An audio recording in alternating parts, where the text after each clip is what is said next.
Então, boa tarde, amigos. Falando um pouco sobre Michel Foucault. Michel Foucault é um filósofo importante. Ele era filho de um médico cirurgião, de uma família de classe média francesa. Sempre destacou-se seus estudos pela inteligência aguda. Então,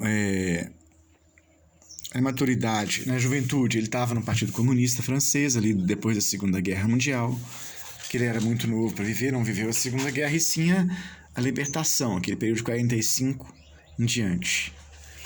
Então ele é muito formado para esse momento que o Partido Comunista e o marxismo tinham muito prestígio. Mas ele, lá no começo dos anos 50, é sabido que ele até chorou o dia que Stalin morreu.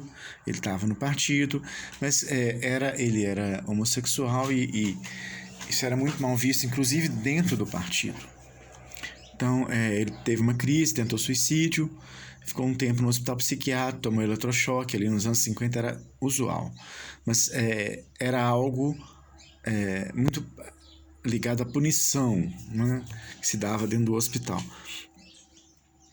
Então, ele saiu dali e horrorizado, decidido estudar psicologia e psiquiatria, e logo em seguida teve o relatório Khrushchev, que aí ele se afastou do Partido Comunista.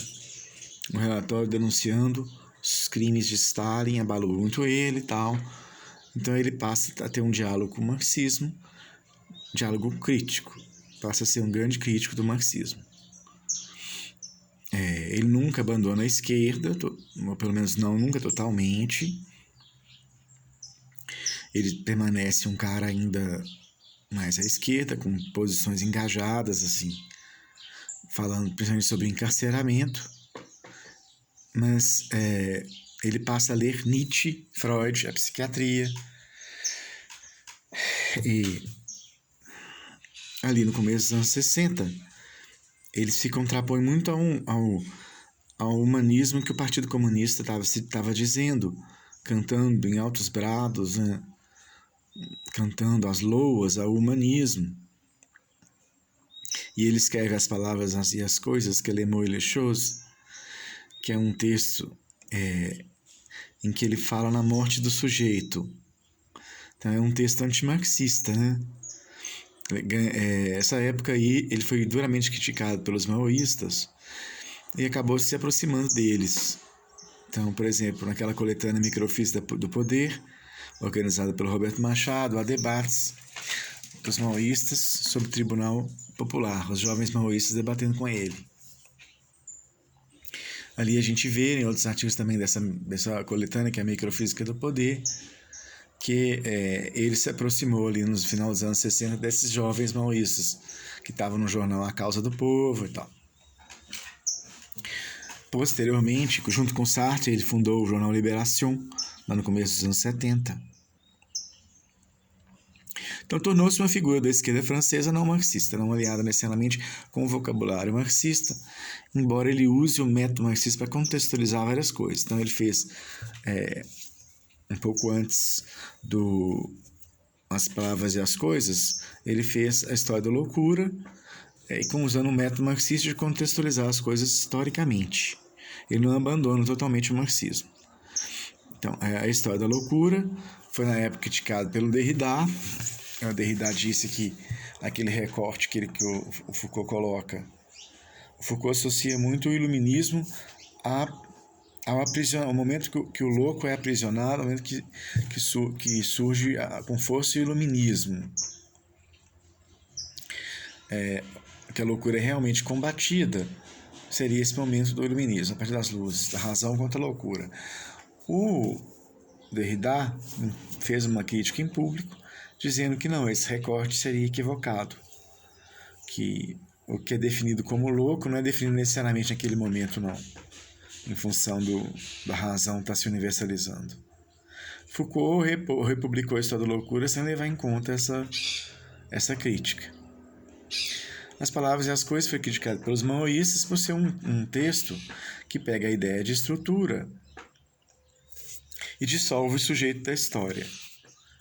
Então ele trabalha muito a partir de um quadro de Velázquez, em que o rei é visto, as princesas são vistas, mas o observador, o pintor, só é visto no fundo lá, num espelho. Então, a história da arte interpreta isso como sendo o respeito que o pintor Velázquez tinha que ter com o rei, que ele não podia pintar a si mesmo ali, uma forma de respeito, de admiração ao rei.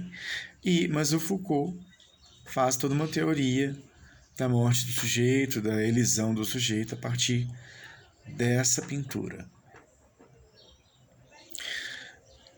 Então, tem uma frase muito famosa que ele fala no final que o homem não é tudo que se diz, ele é como um rosto desenhado na areia na beira do mar. Então ele é contra o humanismo, digamos assim, humanismo teórico, que os textos do Khrushchev na época estavam muito marcados por isso. A União Soviética, os manuais da União Soviética falavam muito assim que o poder soviético pode tudo, muito triunfalismo do humano sobre a natureza. E o Foucault vai contra isso. Aí, lá no começo dos anos 70, lá nos anos 70 ele faz de novo outras obras, umas 3 obras baseadas na história da sexualidade. E aí ele trabalha com esse paradigma histórico do Marx, ainda de contextualizar as coisas historicamente, mas ele tem grande influência do Nietzsche. Então, Foucault, a gente pode entender que é um teórico que mistura Marx e Nietzsche o tempo todo ali, para compreender o melhor. Aí eles cobraram certa fidelidade dele ao Nietzsche. Ele falou que ele é um autor que ele usa o Nietzsche, que ele pode fazer o ranger, gritar e tal. Então, boa tarde, amigos.